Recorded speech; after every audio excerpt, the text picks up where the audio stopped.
लेकिन अब ताहिर सर को स्क्रीन पे दिखाइए। इन्वेस्को म्यूचुअल फंड के chief investment officer CIO Tahir बादशाह सर आपको आपकी स्क्रीन पे नजर आएंगे। Tahir sir hi. गुड नमस्कार जी। मॉर्निंग। आशीष जी, क्या हाल है? बिल्कुल ठीक। ताहिर सर आप कैसे हो? बहुत दिनों बाद आपसे मुलाकात हो रही है। अच्छा, आप जी तो फर्स्ट फंड क्लास है। मैनेजर हो, पब्लिक को कन्विक्शन देना जरूरी है, तो बाजार के लॉन्ग टर्म के लिए तो तस्वीर अच्छी अच्छी है। अभी जी एट 19,400 19,500 समीकरण बैठे कैसे हुए हैं? आपका बायसनेस दरअसल अब यहां से दबाव गहराता हुआ नजर आएगा क्या? हमारे वैल्यूएशन, ग्लोबल तस्वीर, ये सब देखते हुए थोड़े से कंसर्न हो आप बाजार को लेकर, या बिल्कुल नहीं? नहीं, आशीष जी, मेरा थोड़ा मतलब झुकाव पॉजिटिविटी की तरफ है। और मैं एक्चुअली साल की शुरुआत में, ये साल कैलेंडर ईयर 23 की शुरुआत में थोड़ा बहुत कंसर्न था और एंग्शियस था। दो चार रीजन थे उसके कारण, उसके लिए वो होने के लिए बेसिकली थोड़ा ग्रोथ में हमें खिंचाव दिख रहा था, और वैल्यूएशन भी हमारे स्पेशली ग्लोबल स्तर पे हम थोड़े ज्यादा दिख रहे थे compare to the rest of the world. और कुछ अड़ंगे और भी थे रास्ते में, क्योंकि इंटरेस्ट रेट्स की और थोड़ी बढ़ने की शक्यता थी। थोड़ा मानसून को लेके थोड़ा क्वेश्चन मार्क्स थे, और चाइना की तरफ फॉरेन इन्वेस्टर्स का झुकाव था। तो वो सब चीजें हमारे सामने प्रस्तुत थी। लेकिन तब से लेके अब तक करीब 6-7 महीने हुए हैं, और हमने 2-3 चीजें देखी है जो इंडिया के लिए फेवरेबल होती जा रही है मेरे हिसाब से। एक तो ये हुई है कि मतलब ग्रोथ में हमने को जो डिसअपॉइंटमेंट दिख रही थी, वो इतनी ज्यादा खराब नहीं है जितनी हमें लग रहा था शुरुआत में। दूसरी चीज ये हुई है कि हमारी एक्चुअली देखा जाए तो ऑन अ हेडलाइन बेसिस अपनी markets have under perform the rest of the world in calendar year 23। तो आप अगर यूएस का ही एक एग्जांपल ले रहे तो S&P 500 is up about 16-17%, Nifty is up about 7%। तो हमने थोड़ा अंडर परफॉर्म किया है। तो उसके लगते हुए हमारी जो वैल्यूएशन की भी जो थोड़ी बहुत कंसर्न था, वो भी एक तरीके से थोड़ा मॉडरेट हो गया है। साथ ही साथ ये हुआ है कि China is not turned out to be as strong story. And उसके लगते हुए मोर इम्पोर्टेंटली क्या हुआ है कि जो इन्फ्लेशन का एक फेयर था, वो भी एक हद तक थोड़ा बच के निकल पाए हैं उससे। और last but not the least, monsoon is also actually started to turn a little better. At least वो जो एक सेंटिमेंटल फियर फैक्टर था कि शायद हमें एक ग्रोथ का भी प्रोस्पेक्ट देखना पड़े, वो clearly is off the table. हालांकि सीजन अभी भी बाकी है, तो we will see how it turns out for the rest of the season, लेकिन इतना बुरा नहीं है जितना हमें पहले। कहने का मतलब ये है कि बहुत सारे जो अनसर्टेनिटीज या कुछ कुछ जो इश्यूज या ऑब्स्टिकल्स दिख रहे थे मार्केट की राह में, वो पिछले 6-7 महीने में क्लियर होते जा रहे हैं। उससे मेरा झुकाव थोड़ा और पॉजिटिव होता जा रहा है। इनफैक्ट आई वुड से कि एक जो वैसे भी हमें एक एक्सपेक्टेशन थी कि इंडिया की इकोनॉमिक साइकिल आने वाले 4-5 साल में अच्छी हो सकती है compare to the last 5 years, वो प्रोपोजिशन मुझे और मजबूत होते हुए दिखाई दे रहा है from that to that extent. मुझे लगता है कि markets in my view should do well over the next 2-3 years, इफ नॉट मोर। 2023 की शुरुआत में जो तमाम कंसर्न्स थे, मिड पॉइंट पे आते आते ज्यादातर कंसर्न्स अब ईज ऑफ हो रहे हैं। ये अच्छी बात। खैर, उन कंसर्न्स के बीच में अब तक ईयर टिल डेट मेरे ख्याल से निफ्टी 7-8% पॉजिटिव ही रहा है। और जब अब समीकरण सुधर रहे हैं ताहिर सर, तो इसको 4-5 साल अलग बात, पहली छमाही देख ली, दूसरी छमाही, इसका मतलब है पहली छमाही से ज्यादा बेहतर रहेगी जब ये सारे कंसर्न्स ईज ऑफ हो गए, या ये कुछ हद तक भाव में आ चुके हैं सब कुछ? लगता है कि देखिए, मार्केट्स का कैसे मतलब थिंकिंग रैशनल कैसे होता है कि देखिए, आपको रिस्क अगर कम दिखते हैं और रिटर्न और अर्निंग्स की जो ट्रेजेक्टरी है वो अगर इम्प्रूव होती नजर आती है, तो मल्टीपल्स ऐसे भी चैलेंजिंग नहीं है एट एन एग्रीगेट लेवल के मार्केट को यहाँ से मतलब 7-8% बढ़ने के बाद नेसेसरली नीचे ही जाना चाहिए। वो कोई ऐसी एस्टैब्लिश्ड ये बात नहीं है। हालांकि हाँ, ठीक है, थोड़ा बहुत हम अलोंग द वे कुछ करेक्शन देख सकते हैं, कुछ इश्यूज आएंगे जो आए थे लास्ट वीक, शायद थोड़ा क्रूड को लेके या शायद थोड़ा यूएस की क्रेडिट रेटिंग को लेके, वो सब थोड़े बहुत। बट अंडरलाइंग इकोनॉमिक कंस्ट्रक्ट अभी भी मतलब सही दिशा में है, both globally as well as India में, तो डेफिनेटली मोर सो। ग्लोबली भी आप देखें तो मतलब जो सॉफ्ट लैंडिंग अचीव करना था, वो शायद मतलब सॉफ्ट लैंडिंग ही कहोगे आप। अब पिछले लास्ट ईयर हम क्या डिबेट कर रहे थे कि यूएस में हार्ड लैंडिंग होगा, रिसेशन होगा। अब 12 महीने के बाद ऐसा तो डेफिनेटली नहीं दिख रहा है कि यूएस रिसेशन में। इनफैक्ट हमें ये दिखाई दे रहा है कि न केवल उन्होंने इन्फ्लेशन नीचे ले आए हैं, लेकिन उनकी ग्रोथ में भी इतनी ज्यादा कोई कटौती आई नहीं है। मॉडरेशन ही हुआ है थोड़ा बहुत, लेकिन उससे ज्यादा तो कुछ नहीं। तो आप सेफली कह सकते हो कि उन्होंने एक सॉफ्ट लैंडिंग अचीव कर ली है। तो आई थिंक इसको अगर हम इस तरीके से सोचे तो ऐसा लगता है कि मतलब the global construct is still okay. And India की तो मतलब साइकिल मुझे लगता है कि मतलब यहाँ से और मजबूत हो सकती है।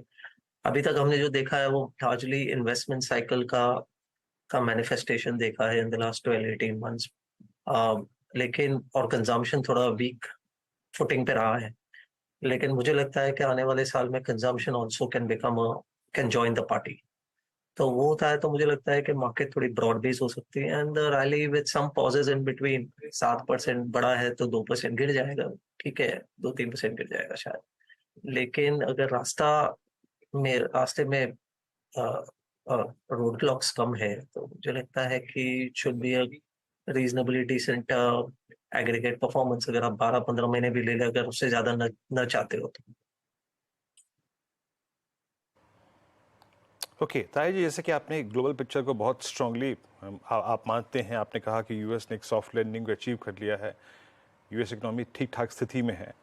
ऐसे में आईटी में आपका आउटलुक है? अब देखिए आईटी में एचसीएल के नंबर्स बहुत खराब थे, लेकिन उसके बाद बाजार में बाइंग अच्छी इमर्ज हुई। इन्फोसिस ने अपने अर्निंग्स को ट्रिम किया, आउटलुक को ट्रिम किया। आपका आईटी पर कन्विक्शन क्या बन रहा है, और ज़्यादा झुकाव किस पर है आपका, मिड कैप आईटी में या फिर लार्ज कैप आईटी में इस वक्त? तो लास्ट टाइम भी जैसे मैंने कहा था अभिनव जी, हम जैसे इसको हम आईटी जैसे सेक्टर को एज ऑफ नाउ एक वैल्यू के स्वरूप में हम ट्रीट कर रहे हैं और हम सोचते हैं कि अ, एक प्रकार का मतलब एक वैल्यू प्रोपोजिशन यहाँ पे उभरता आ रहा है, जिसमें फिर ये इम्पोर्टेंट हो जाता है कि आप अपना इन्वेस्टमेंट होराइजन कितना रख सकते हो। तो मुझे लगता है कि अगर आप 12 से 18 महीने की पॉइंट ऑफ व्यू से अगर सोचे, इफ नॉट मोर, तो मुझे लगता है कि this is a good place to start adding to IT. Clearly from a value standpoint के जहाँ पे एज ऑफ नाउ ट्रैक्शन नहीं है, शायद थोड़े 1-2 क्वार्टर और जाएंगे जहाँ पे मतलब स्टेबलाइज होना जरूरी रहेगा। But I think beyond that growth should resume, क्योंकि जैसे मैंने कहा कि यूएस S&P 500 या कॉर्पोरेट सेक्टर की हालत इतनी कुछ ज्यादा बिगड़ी हुई नहीं दिखाई दे रही है।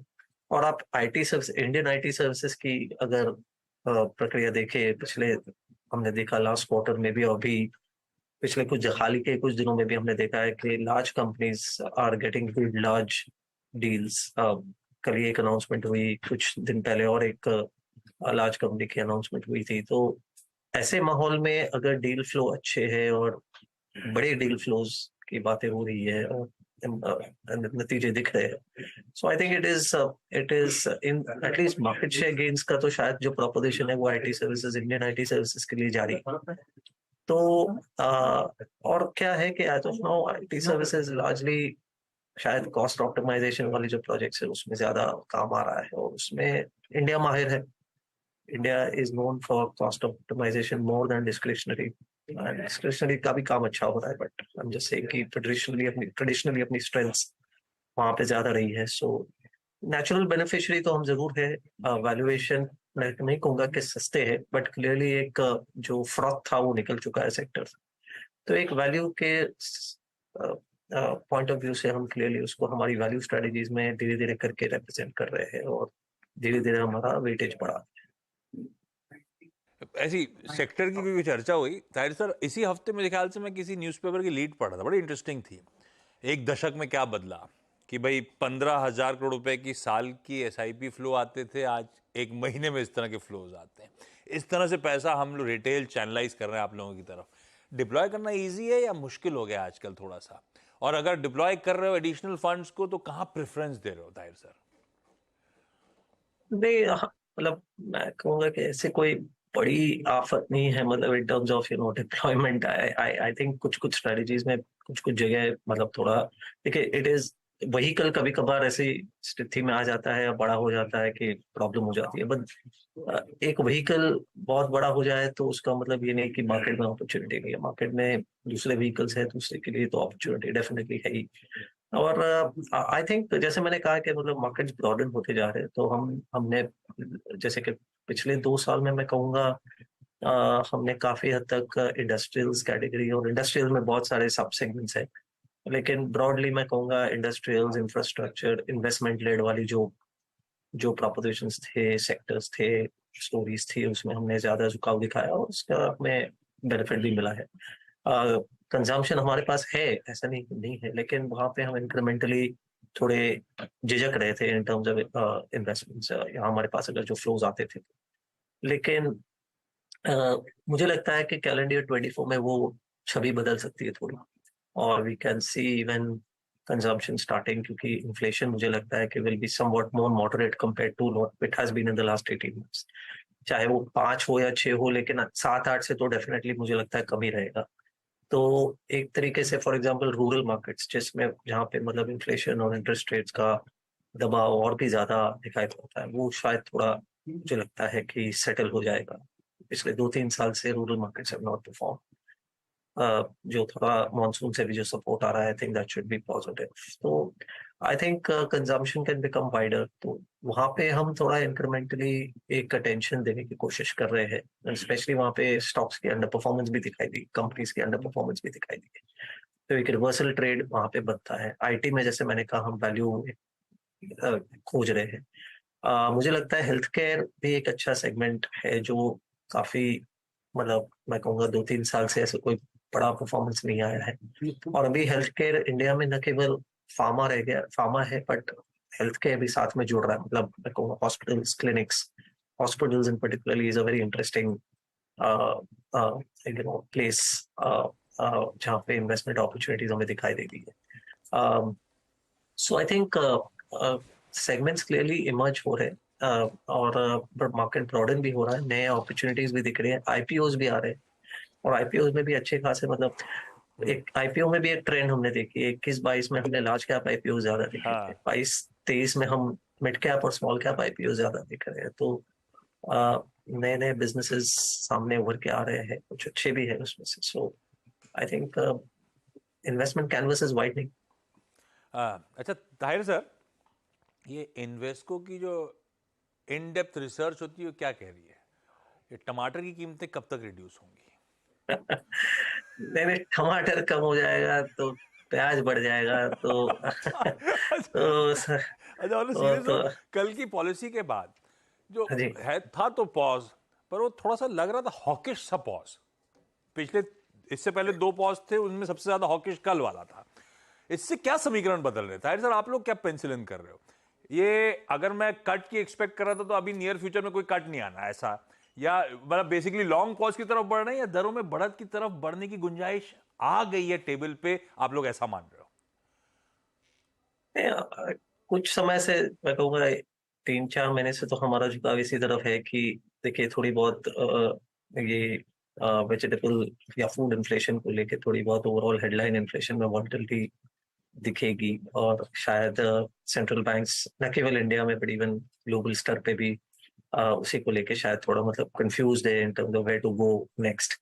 बट बाय एंड लार्ज अगर हम सोचे तो इन्फ्लेशन में काफी रास्ता तय कर लिया है दुनिया ने। if you don't see any big spikes in commodity prices वगैरह, especially oil और यहाँ कुछ geopolitical कारण, तो अगर मॉडरेशन इकोनॉमी में दिख रही है तो inflation should be under control. और रियल इंटरेस्ट रेट्स की अगर बात करें शशि, तो रियल इंटरेस्ट रेट्स बहुत हद तक पॉजिटिव हो चुके हैं। मतलब एक समय था जब रेपो 4 था और इन्फ्लेशन 7-7.5 था। अब इन्फ्लेशन 4.5-5 है और रेपो 6.5 है, तो ठीक ठाक रियल इंटरेस्ट रेट्स पॉजिटिव हो चुके हैं almost everywhere. Even in the US they are 100 basis points approximately. तो अभी ये यहाँ से मतलब इंटरेस्ट रेट्स मैं कहूँगा प्रोबेबिलिस्टिकली, तो मेरे हिसाब से माहौल को देख के ऐसा लग रहा है कि the next direction should be downward rather than upward, इस ऐसे हम सोचते हैं। अभी ठीक वो है, टाइमलाइंस का इज द इशू कि भाई कैलेंडर में होता है, towards the end of the year होता है। ठीक है। सेंट्रल बैंक्स को अपना एक पाथ कंप्लीट करना है। उन्होंने शुरुआत की थी, they want to get to their targets both in terms of interest rates and liquidity. Hmm. तो वो जैसे ही अचीव हो जाता है, तो I think the next move probabilistically looks more downward than upward. चलिए, तो ज़्यादा दिक्कत है नहीं, लॉन्ग पॉज ही होगा ज़्यादा से ज़्यादा, और उसके बाद हाँ, इवेंचुअली 24 में मतलब मैं कहूंगा कि एक अच्छी विंडो ओपन हो सकती है जहाँ पे इंटरेस्ट रेट्स कम हो सके। ओके। देखिए 250 बेसिस पॉइंट अगर इंटरेस्ट रेट बढ़ते हैं तो उसमें 50-75 बेसिस पॉइंट्स नीचे आने में बहुत कुछ ज्यादा अनलाइकली नहीं है सर। चलिए Tahir sir, thank you so much जुड़ने के लिए, आज ब्यूटीफुली सब कुछ समझाने के लिए। वीरू थैंक यू वेरी समेटा मच। जाए शो को। गौरव बैठे हुए हैं। गौरव, थैंक